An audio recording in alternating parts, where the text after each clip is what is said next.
More legal battles are springing up in the aftermath of the just concluded general elections, and it appears that some candidates may be stripped of their victories.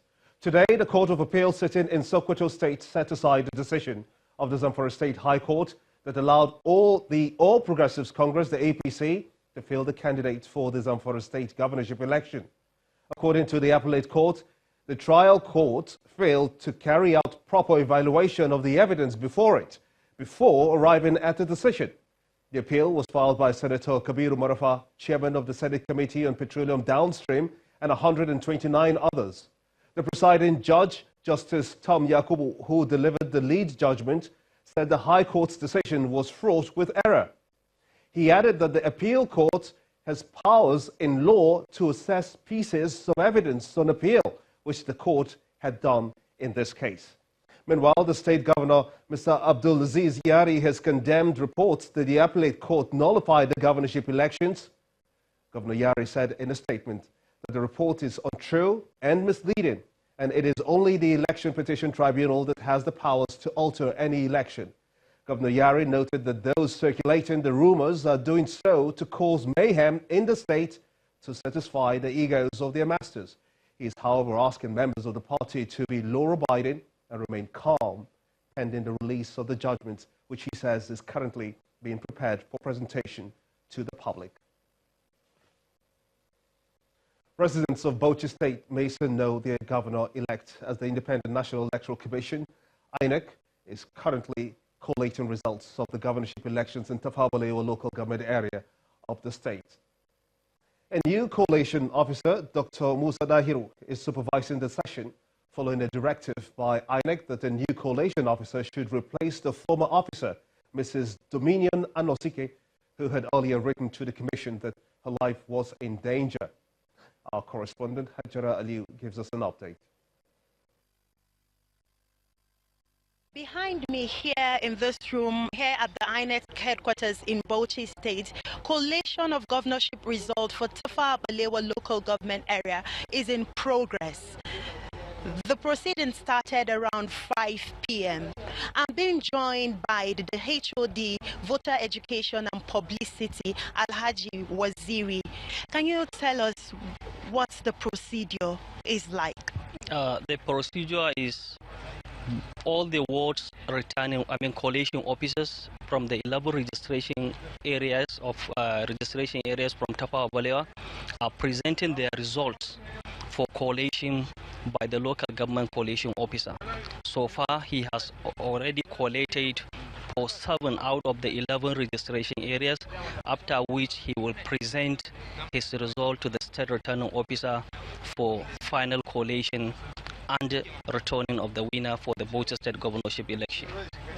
So what you're saying in essence is that after this place, the local government coalition will still see another coalition at the state level. If you can recall, we have collated 19 out of 20 local government areas in Bauchi State. All we are waiting is a coalition for Tafawa Balewa. And as soon as they finish with this coalition from the ward coalition officers, the local government coalition officer will also go for another submission to be collated by the state returning officer for the governorship, after which he will make the declaration. So why is this taking place here and not in Tafawa Balewa? You know, there was a security threat during the previous coalition at the wall, which was the coalition center for Tafawa Balewa local government, and which led to all what we are experiencing now. So it was as a result of that, the security threat, that the security agencies and the commission make this recommendation for the result of Tafawa Balewa to be collated here, not at Zol. Thank you very much. Another recommendation that was made by the commission was that a new returning officer should be assigned, and that has been done. There is heavy presence of security here at the INEC headquarters in Bauchi State. We'll bring you more updates as they unfold. From the INEC headquarters in Bauchi, Hajara Aliu for Channels Television News. Meanwhile, the Federal High Court in Abuja had earlier dismissed the suit challenging INEC's decision to conclude, collate and announce the results for Tafawa Balewa local government area. In dismissing the suit, the judge, Justice Ian Ekwo, ruled that it lacks the jurisdiction to stop INEC from conducting the exercise. The governor of Bauchi State, Mr. Muhammad Abubakar, had asked the court to restrain INEC from concluding the collation and announcing the results for Tafawa Balewa local government area in the March the 9th governorship elections. In the supplementary elections, though, conducted on Saturday, the PDP governorship candidate, Bala Muhammad, emerged the winner. The returning officer, Professor Muhammad, had promised that the final results would be declared after the case instituted on Tafawa Balewa constituency is decided by the courts. Justice Ian Ekwo of the Federal High Court has decided that he lacks jurisdiction to hear a suit filed by the All Progressive Congress and the Governor of Bauchi State, Mr. Muhammad Abubakar, challenging INEC's decision to go ahead with the collation and announcement of results from the Tafawa Balewa local government in Bauchi State governorship election. The party and the Governor of Bauchi State had challenged INEC for initially announcing that the election was inconclusive and then turning around to say it will go ahead with the collation of the result. But INEC did not agree with the suit and filed a motion challenging the jurisdiction and the power of the court to hear a post-election issue. They said that the court has no power to stop INEC from going on with its constitutionally donated duty. It is not known if the governor and his party will approach the appeal court to challenge the decision of the Federal High Court. The All Progressives Congress Presidential Campaign Council has written a petition to the Inspector General of Police and the Director General of the Department of State Services to investigate the main opposition, PDP, over its alleged admittance of illegal access to INEC's server. According to a statement by the Director of Strategic Communications of the Council, Mr. Festus Keyamo, the APC is alleging that the PDP did not only make outlandish claims in his case filed before the Elections Petition Tribunal, the party claims he also made reference to the INEC server. The APC is also accusing the PDP of hacking into INEC server and imputing false results and figures. He therefore called on the security agencies to respond to the petition with immediate effect. The APC says that the only means by which they could have access to the INEC server is by the criminal hacking of the server or through the criminal conspiracy of some INEC officials.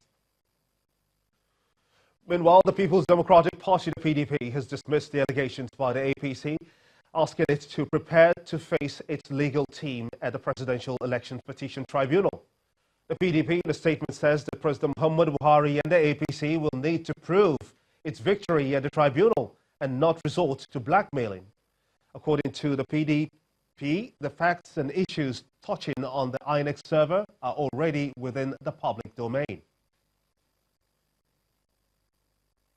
More stories now. President Muhammad Buhari is hosting a dinner in honor of newly elected senators on the platform of the All Progressives Congress, the APC, at the presidential villa in Abuja.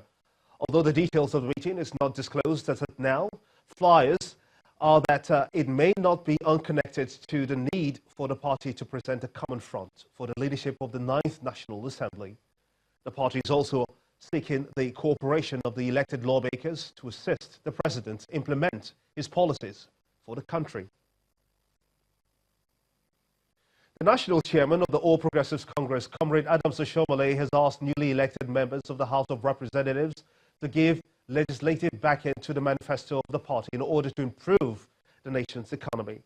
Addressing newly elected members of the House of Representatives in Abuja, Comrade Oshomole stressed the need for a united front amongst the legislators as he insists that the leadership of the House must be occupied by members of the party as the majority party.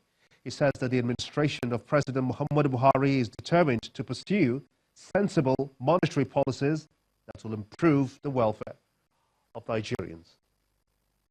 Let me start with my rights of our party. Newly elected members of the House of Representatives on the platform of the All Progressives Congress at a meeting in Abuja. The national chairman of the party kickstarts the event with a call on legislators to provide robust legislative backing to the administration of President Muhammad Buhari.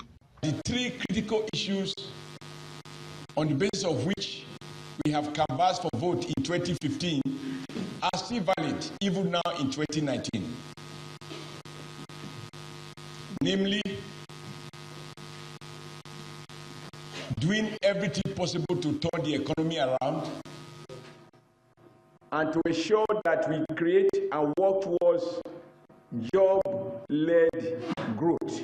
The welfare of Nigerians is the kernel of discussion at the meeting, as Mr. Oshomole urges the legislators to take over the leadership of the House and work towards transforming the nation's economy. If they bring 1 billion to each member, a PDP person will not be speaker, a PDP person will not be deputy speaker, a PDP person will not be whip, a PDP person will not be leader, a PDP person will not take any of the committees that are meant for the ruling party. We are determined to achieve that. Be rest assured that the party will stand by you. From the 6 geopolitical zones, the legislators pledged their loyalty to the party and its programs. I want to assure our leaders our continued loyalty and support for the success of this party. And I want to assure the party we are united as a caucus. First-timers, we are united. While the meeting continued behind closed doors, the party appears set to prevent the mistakes of the 8th Assembly as the legislators resume in June. A round of applause for the chairman.